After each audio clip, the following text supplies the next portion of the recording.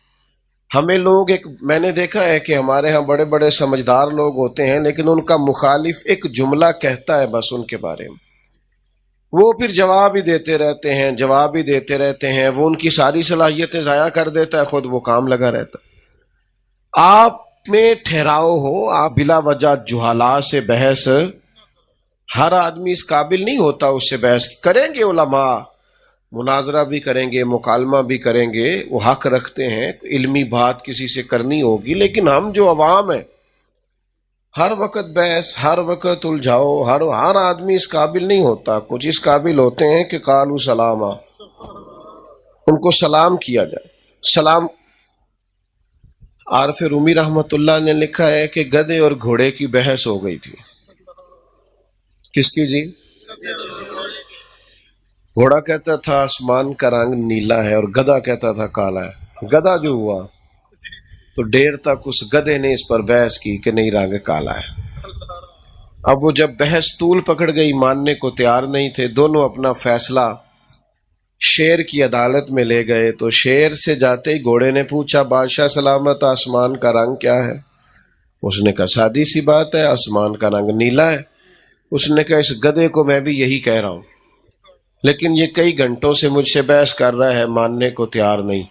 تو آپ نے بتا دیا رنگ نیلا ہے تو میں بھی یہی کہتا ہوں. تو بادشاہ نے دونوں کی بات سننے کے بعد کہا کہ بات بھی گھوڑے کی ٹھیک ہے اور گھوڑے کو عمر قید کی سزا بھی ہے.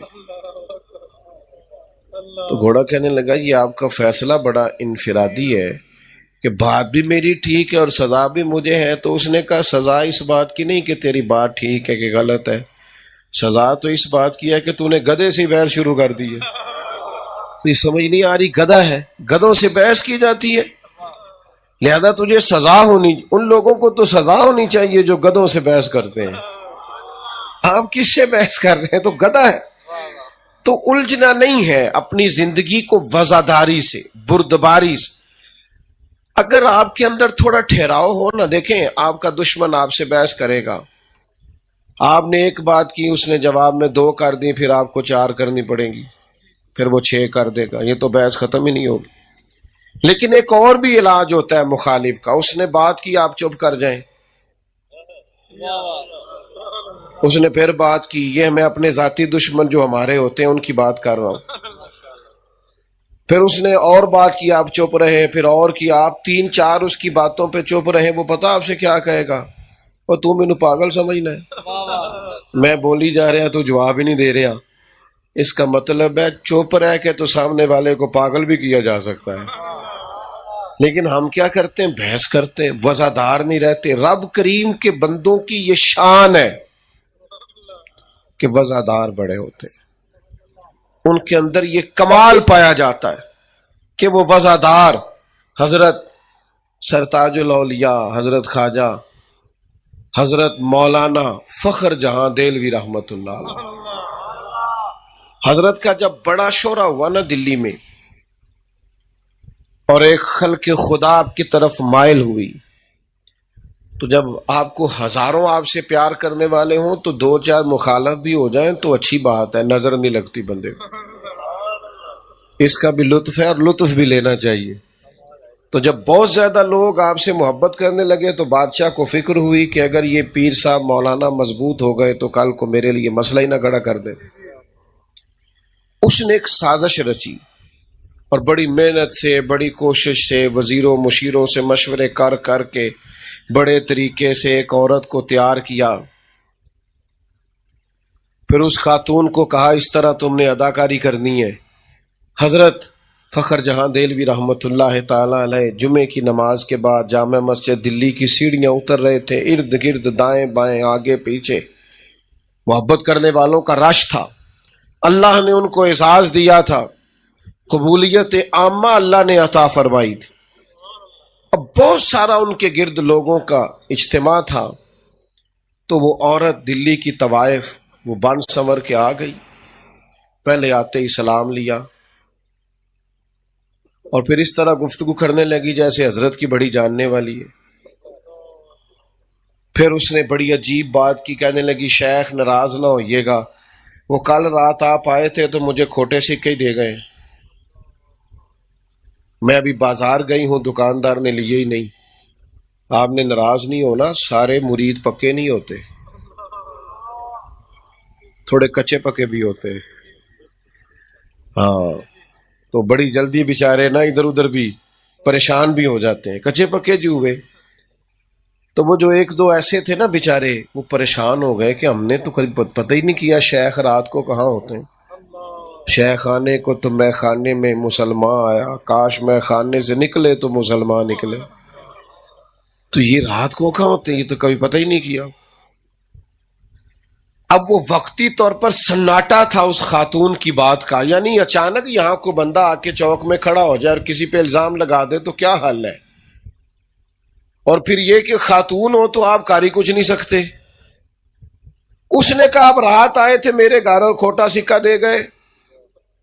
رب کا بندہ وزادار ہوتا ہے، لا خوف علیہم ولا هم یحزنون، وہ خوف و حزن سے پاک لوگ۔ حضرت فخر جہاں اس کی بات سنی تو ہلکا سا مسکرائے۔ ہم تو دشمن کو بھی پاکیزہ سزا دیتے ہیں۔ ہلکا سا مسکرائے اور وہ کھوٹے سکے اس سے لے کے جیب میں ہاتھ ڈالا اور اصلی سکے نکالے اور 3 دفعہ فرمایا، اللہ کے بندوں کی شان، 3 دفعہ فرمایا۔ فرمانے لگے بیٹی، او میری بیٹی، او پیاری بیٹی، تو کھوٹے دے جا، اصلی لے جا، اور دوبارہ بھی کبھی ضرورت پڑی نا تو پتر آ جانا، فخر جہاں کا دروازہ تجھے کھلا ملے گا۔ حضرت نے یہ جملے کہے اور بڑی وزاداری سے، کسی لفظ نے کوئی حرف ٹوٹا نہیں، کوئی جملہ بکھرا نہیں، کوئی بے چینی نہیں نظر آئی، کہیں کوئی گھبراہٹ نہیں، کوئی جھول نہیں بات میں، پوری وزاداری سے جملے بولے۔ اور جب تیزی سے سیڑھیاں اتر رہے تھے نا تو وہ بی بی چند منٹ تو سکتے میں رہی، اسے سمجھ نہ آئی میرے ساتھ ہوا کیا ہے۔ وہ بدنام کرنے آئی تھی، حضرت نے 3 دفعہ بیٹی کہا، اتر آئے اصلی سکے دے کے۔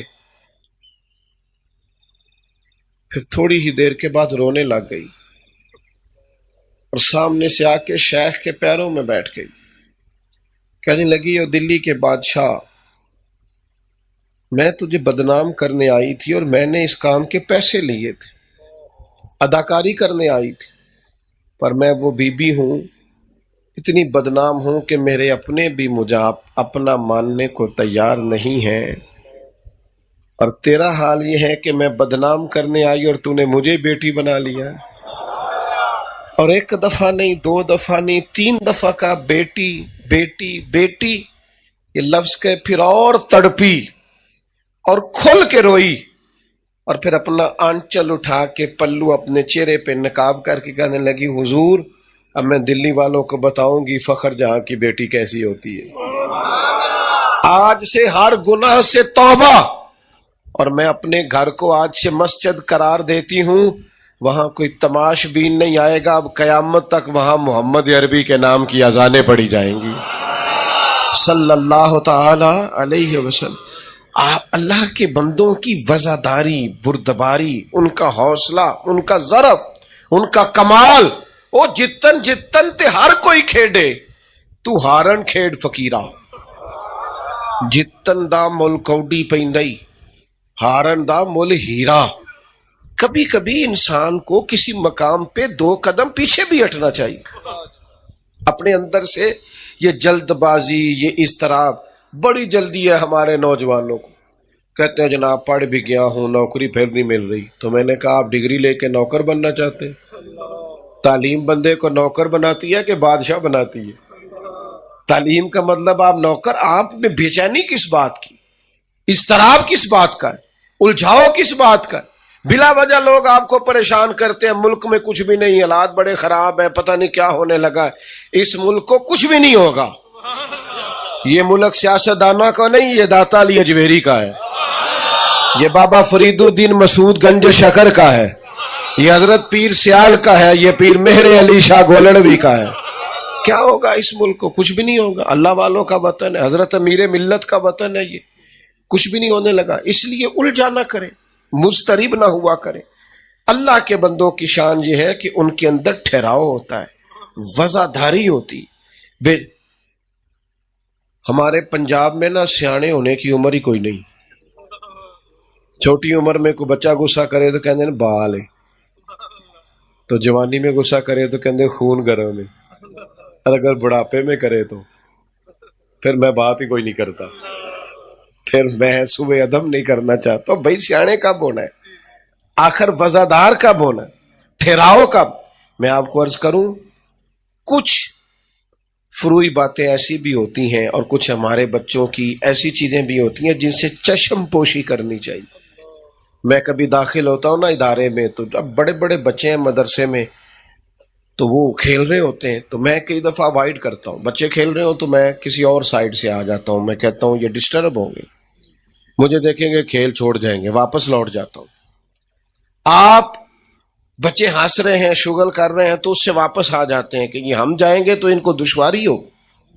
کچھ ایک دوست اپنے بچے کو ایک بزرگ دم کرانے لائے، میرے پاس کہنے لگے پھونک مار دے، حالانکہ میرے دم زیادہ کامیاب نہیں ہے. تو کہنے لگے آپ اس کو پھونک دیں. میں نے کہا ٹھیک ہے. تو وہ اپنے بچے کی غلطیاں بیان کرنے لگے، یہ باقی بچے ٹھیک تھے، یہ ضدی بھی بڑا ہے، یہ نادان بھی بڑا ہے، نافرمان بھی ہے، باتیں بھی نہیں مانتا. تو میں ناراض ہو گیا. میں نے کہا بزرگوں آپ یہ کیا کہہ رہے ہیں؟ اگر آپ کے بچے میں یہ ساری باتیں بھی پائی جاتی ہیں تو پھر بھی آپ کو اعلانیہ ان باتوں کا ذکر نہیں کرنا. آپ کو تو ایک کونے میں رہ کے اس کی تربیت کرنی چاہیے تھی، اسے پتہ ہی نہ چلتا اور ساری باتیں اس کی ٹھیک ہو جاتی. آپ مشہور کر رہے ہیں کہ یہ ضدی ہے، ہٹ دھرم ہے، نافرمان ہے. یہ تو اپنے بہن بھائیوں سے الگ ہو جائے گا گھر میں، یہ تو کہے گا میں کو علیحدہ چیز. آپ کے اندر بردباری ہو، آپ کا بچہ ہے، اس کی اصلاح کرنی ہے، اسے تباہ تو نہیں نہ کرنا. ہم کیا کرتے ہیں؟ ہم اصلاح نہیں کرتے. ہم الگ سے بیٹھ کر گھر میں میاں بیوی ڈسکس کریں کہ بچے میں یہ خامی پیدا ہو گئی ہے، کیا طریقہ اختیار کریں، غیر ارادی طور پر وہ غلط طرف جا رہا ہے، کوئی ایسے اچھے انداز اختیار کریں کہ وہ لوٹ آئے واپس. لیکن وہ ہم تو بحث کرتے ہیں، ہمارے بچے بگڑ جاتے ہیں، بیچارے کٹ جاتے ہیں، وہ بالکل برادری، قبیلے، فیملی سے دور ہو جاتے. وزادار بنے اور تھوڑا سا نا زمین پر آئے، واپس ہوا میں نہ اڑے. ہر بندے نے اپنی کوئی نہ کوئی شان بنا لی ہے، میں یہ ہوتا ہوں لہذا میری عزت کرو. ہر قابل عزت کی عزت کریں گے، لیکن آپ یاد رکھیں آپ اگر پیر صاحب ہیں تو کسی کے بیٹے بھی ہیں، کسی کے بھائی بھی ہیں. کسی کے شوہر بھی ہیں، اگر آپ حضرت علامہ ہیں تو اس کے باوجود آپ کے ساتھ سارے رشتے جڑے ہوئے. اگر آپ جج صاحب ہیں، وکیل ہیں، تاجر ہیں، تو بھائی آپ کسی کے بھائی بھی تو ہیں نا. آپ کو اپنی شخصیت کے سارے پہلوؤں کا دھیان رکھنا. ہمہ پہلو وزادار ہو. ہمارے بزرگوں نے ہمیں وزاداری سکھائی ہے، خوبصورتی سکھائی ہے.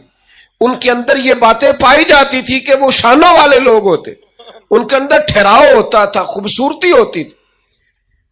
بہت بڑا سلسلہ طریقت ہے حضرت شیخ الاسلام کا، خواجہ قمر الدین سیالوی رحمۃ اللہ. میں بڑا چھوٹا آدمی ہوں، پر لوگوں کی باتیں سن سن کے تھک جاتا ہوں. پیار کرنے والوں کی باتیں ہی ہوتی ہیں، پیار کرنے والوں کے پاس ہی آنا جانا پڑتا ہے. پر جب پیار کرنے والے زیادہ ہو جائیں تو حقوق بھی زیادہ ہو جاتے ہیں. بڑا مشکل کام ہوتا ہے. مسئلے دو ہی تھے، عمر بھر حل نہ ہوئے. ایک نیند پوری نہ ہوئی، دوسرا خواب مکمل نہ ہوئے. گاڑی میں سو کے گزارا کرتے ہیں تھوڑا بہت. او بھائی میں اپنے بزرگوں کو دیکھ، اتنا لمبا چوڑا حلقہ آباب، اتنے آستانوں کو ڈیل کرنا، قیادت کرنا، نظام دیکھنا، کیا لوگ تھے. اگر یہ ہماری طرح بے چین ہوتے، بے قرار ہوتے، 4 دن کام نہیں چلا تو پریشان، فلانے نے بات نہیں مانی تو پریشان، تو بھائی ایسے گزارا ہوتا ہے. آپ کی طبیعت میں وزاداری ہو، آہستگی ہو، ٹھہراؤ ہو. حضرت عمر بن عبدالعزیز گزر رہے تھے نا، رات کا ٹائم تھا. حضرت عمر بن عبدالعزیز فقیر بھی ہیں، درویش بھی ہیں، اور وقت کے حکمران بھی ہیں. ساری شانیں اللہ نے دی ہیں. اور حکمران اس طرح کے نہیں کہ جن کی کرسی کے 4 پیر ہیں اور 1 پیر ہر وقت کامتا رہتا ہے، وہ والے نہیں. ایسا حکمران جس گلی سے گزرے لوگ دعائیں کرتے. بڑی شان و شوکت اللہ. رات کے ٹائم ان کا ارادہ ہوا کہ میں دیکھوں کسی کو کوئی ضرورت تو نہیں. اس زمانے میں لوگ کھڑاؤں پہنتے تھے، لکڑی کے جوتے وہ پہنے ہوئے تھے. ایک بابا جی فٹ پاتھ پہ سو رہے تھے. حضرت عمر بن عبدالعزیز گزرے تو بابا جی کے پیر پہ پیر آ گیا. اچھا اب اچانک ٹکر ہو جائے نا موٹر سائیکل کی موٹر سائیکل سے، تو لوگ کیا کہتے ہیں؟ کہتے ہیں اندھا ہویا ہے. اچھا مجھے بتائیں، اندھا آدمی گاڑی چلا سکتا ہے؟ Motor cycle? کیوں پوچھا آپ نے؟ یہ جو پوچھا ہے آپ نے پہ اندھا ہے، اس کا مطلب کیا ہے؟ اندھا بندہ موٹر سائیکل چلا سکتا ہے؟ پوچھا کیوں؟ یہ اصل میں تنقید ہوتی ہے کہ دیکھ کے چالی یار تو اندھا تو نہیں نا، ٹھیک ہے نا. حضرت عمر بن عبدالعزیز کا پیر بابا جی کے پیر پہ آ گیا تو پیر آتے ہی فوراً وہ بابا جی کہنے لگے آپ اندھے. تو اب یہ پتہ چلتا ہے کہ آپ میں بردباری کتنی ہے. فقیر بھی ہیں، درویش بھی ہیں، اور بادشاہ ہیں. بادشاہ آپ اندھے ہیں، کتنی سخت بات ہے. حالانکہ بابا جی خود فٹ پاتھ پہ سوئے ہوئے. سوال یہ تھا کہ جناب آپ یہاں کیوں سوئے ہوئے؟ آپ کو نہیں پتا جگہ سونے والی نہیں، آپ یہاں سے اٹھیں. لیکن حضرت عمر بن عبدالعزیز سے جب بابا جی نے کہا نا آپ اندھے ہیں، قربان جائیں، انہوں نے مسکرانا شروع کر دی. اور مسکرا کے، تھوڑا سا مسکرائے آپ، مسکرا کے کہنے لگے نہیں بزرگوں مجھے نظر آتا ہے. اب وہ جو 7 سپاہی تھے نا، انہوں نے تلواریں نکال لی. یہ کیتلی ہمیشہ چائے سے زیادہ گرم ہوتی ہے. انہوں نے تلواریں نکال لی تو آپ فرمانے لگے تمہیں کیا ہوا؟ کہا جناب انہوں نے آپ کو اندھا کہا ہے. فرمانے لگے نہیں کہا انہوں نے، جتن جتن تے ہر کوئی کھیڑے تو ہارن کھیڑ فقیرہ. کہا جناب کہا ہے. فرمایا نہیں کہا. سکیں جی رکیں، بات سنیں، بس توجہ سے بات سنیں، مضمون مکمل ہونے لگا ہے، کٹھے ہی اٹھتے ہیں سارے انشاءاللہ. تو کہا ہے اندھا؟ فرمایا انہوں نے تو نہیں کہا. فرمایا کہا ہے. حضرت عمر بن عبدالعزیز کہنے لگے بابا جی مجھ سے باتیں کر رہے تھے تم سے کر رہے تھے؟ کا مخاطب تو آپ سے ہی تھے. تو فرمانے لگے انہوں نے تو ایک سوال پوچھا ہے، انہوں نے پوچھا آپ اندھے تو نہیں؟ تو میں نے جواب دے دیا نہیں مجھے نظر آتا ہے. اس میں جھگڑے والی کون سی بات ہے؟ تو میرے عزیز وزاداری، ٹھہراؤ. اور پھر دوسری بات والذین یبیتون لربہم سجدا وقیاما، ان کی راتیں رب کے لیے گزرتی ہیں سجدہ کرتے ہوئے اور قیام کرتے ہوئے. ان کی راتیں موبائلوں پہ نہیں گزرتی. اللہ والوں کی راتیں تبصروں پہ نہیں گزرتی، رب کے بندوں کی راتیں مصلے پہ گزرتی ہیں، عبادات پر وقت دیتے ہیں۔ آپ پڑھیے نا ہمارے بزرگوں کا طریقہ کیا ہے، امام اعظم کا طریقہ کیا ہے، 40 سال ساری رات نماز پڑھی، حضور محبوب سبحانی، قطب ربانی، غوث سمدانی، شیخ عبد القادر جیلانی، اور مصروف ترین زندگی غوث پاک کی، مصروف ترین زندگی، پڑھنا ہے، پڑھانا ہے، لکھنا ہے، لوگوں کو آنا ہے۔ 70 ہزار کا مجمع رات کو آتا تھا جن کو تقریر سنانی ہوتی، 70 ہزار کا مجمع، لیکن لوگ تقریر سن کے چلے جاتے، غوث پاک مصلی بچھا لیتے۔ ساری رات رب کے حضور حاضری ہے، اللہ کی بارگاہ۔ رات کا سجدہ بندے کو مضبوط کرتا ہے۔ میں آپ سے عرض کروں، ہمارے نا کچھ دکھ بڑے ذاتی ہوتے ہیں، ہم کسی سے کہہ نہیں سکتے، مجبوری ہوتی ہے۔ کچھ باتیں انسان کے اندر ایسی ہوتی ہیں وہ کسی سے نہیں کہہ سکتا۔ یہ جو رات کی عبادت ہے نا، یہ جو مصلی ہے، یہ دعا ہے، یہ بڑا سہارا ہے۔ جو بندہ کسی سے نہیں کہہ سکتا، رب رسول سے کہہ دے، کھل کے کہہ دے، اللہ کے حضور عرض کر دے، راز بھی رکھا جائے گا، رحمت بھی کی جائے گی۔ رات کی عبادت بندے کو طاقتور کرتی ہے، مضبوط ہو جاتا ہے آدمی، لیکن ہم تو توجہ نہیں کرتے۔ ہمارے استاد صاحب تھے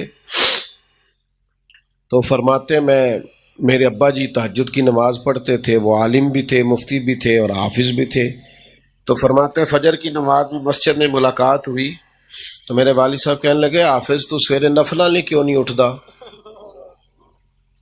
کہتے میں نے ان سے کہا کہ ابا جی وہ فجر کی تو میں جماعت سے پڑھتا ہوں۔ اچھا حدیث بھی ہے کہ عالم ساری رات سویا رہے، عشاء پڑھ کے سوئے، فجر تک آرام کرے، پھر بھی اس کا درجہ عابد سے زیادہ ہے۔ پر میں کہتا ہوں یہ حدیث غوث پاک کو بھی تو آتی تھی نا، امام اعظم کو بھی تو آتی تھی نا، اور ان سے بڑا عالم بھی کوئی نہیں، لیکن وہ تو پھر بھی اللہ اللہ کرتے تھے، سویرے اٹھتے تھے۔ تو فرماتے میرے والد صاحب مجھے کہنے لگے، پتر سویرے نہیں اٹھیا؟ میں نے کہا جی آیا تو ہوں۔ تو فرمانے لگے، یار تو علم پڑھ کے بھی سویرے تہجد نہیں پڑھتا، تو میں ان پڑھ ہو کے بھی سویرے مصلی تے بیٹھنا۔ صبح اٹھنا، اور پھر ایک دوست مجھے ایک دن کہنے لگے، میری فجر میں آنکھ نہیں کھلتی، رہتے وہ ملک سے باہر ہے، میری فجر میں آنکھ نہیں کھلتی۔ پھر ان کی واپسی کی فلائٹ تھی، مجھ سے ملنے آئے، تو میں نے کہا کب کی فلائٹ ہے؟ کہنے لگے صبح سحری وقت 4 بجے کی۔ میں کہ تیری تے رہ جانی، تیری تے آنکھ ہی نہیں کھل دی۔ تو کہنے لگے آپ کو تو بڑا حافظہ ہے، آپ کو تو بات یاد رہ گئی ہے۔ تو میں نے کہا آپ نے کہا ہے نا اکثر آپ کہتے ہیں میری فجر میں آنکھ نہیں کھلتی، تو بھائی آپ کی تو فلائٹ مس ہو جائے گی۔ کہنے لگا نا جی مہنگی بڑی لئی۔ تو میں نے کہا 1.5-2 لاکھ کے لیے سویرے آنکھ کھل جاتی ہے، تو رب رسول کے لیے کیوں نہیں کھلتی؟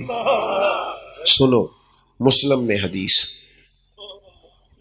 سیدہ طیبہ طاہرہ ام المومنین سیدہ عائشہ صدیقہ رضی اللہ تعالی عنہ بیان فرماتی ہیں کہ کچھ وقت محبوب نے رات کو آرام کیا، پھر حضور مصلی پہ کھڑے ہو گئے، ساری رات نفل پڑے محبوب نے، ایک ہی آیت کو کئی دفعے اور بار بار دہرایا۔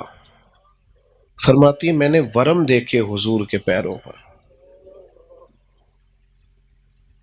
میں نے عرض کی یا رسول اللہ آپ کے صدقے اللہ اگلے پچھلوں کو معاف کرے گا، آپ اتنی مشقت کرتے ہیں اللہ کے محبوب ہو کر، آپ کے تو صدقے کرم نوازیاں ہوں گی اگلے پچھلوں پر۔ تو کریم فرمانے لگے عائشہ آپ نے بتایا ہے نا مجھ پر میرے رب کا بڑا انعام ہے، تو پھر میں اپنے رب کا شکر گزار بندہ نہ بنوں؟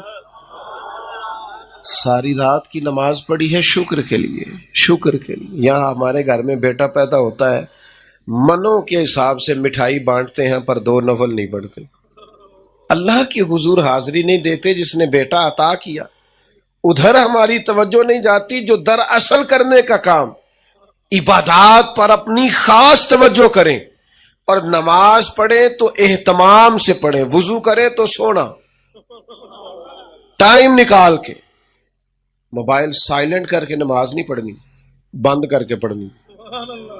یہ سائلنٹ بھی ہلتا ہے تو توجہ تو تقسیم ہوتی ہے کہ نہیں نماز پڑھ کے؟ ذہن میں خیال تو جاتا ہے نا کہ پتہ نہیں کدھر فون آیا ہے. یہ بھی کئی لوگ سوچتے ہوں گے نماز پڑھتے کیا عہدہ آیا ہونا ہے. تو بہتر نہیں اس کو بند کر کے. میں تو کئی دفعہ نماز کے لیے جاتا ہوں تو گھر چھوڑ کے جاتا ہوں, ضرورت نہیں ہے اس کی. جب موبائل نہیں ہوتے تھے کام چلتا تھا کہ نہیں چلتا تھا؟ سارا کچھ ہوتا تھا کہ نہیں؟ بلکہ اس وقت تو کچھ تھوڑی سی بہتریاں بھی تھیں. یہ بھی بہتر ہے, اللہ کی نعمت ہے. لیکن وہ ہم لکھتے تھے نا کسی بزرگ کو خط, تو جملے ذرا سوچ سوچ کے لکھتے, کئی دفعہ کاٹ دیتے تھے ٹھیک نہیں ہے, اور ذرا بہتر جملے لکھے جائیں. لیکن اب تو حال ہی عجیب ہے. اب تو لوگوں کو فی البدی کہنے کا شوق ہے, اور کئی دفعہ وہ بھی کہتے ہیں جو کہنا نہیں چاہیے. تو میرے بھائی دو ہی باتیں عرض کی ہیں. ایک تو زندگی وزاداری سے گزاریں, الجھاؤ نہیں پیدا کریں.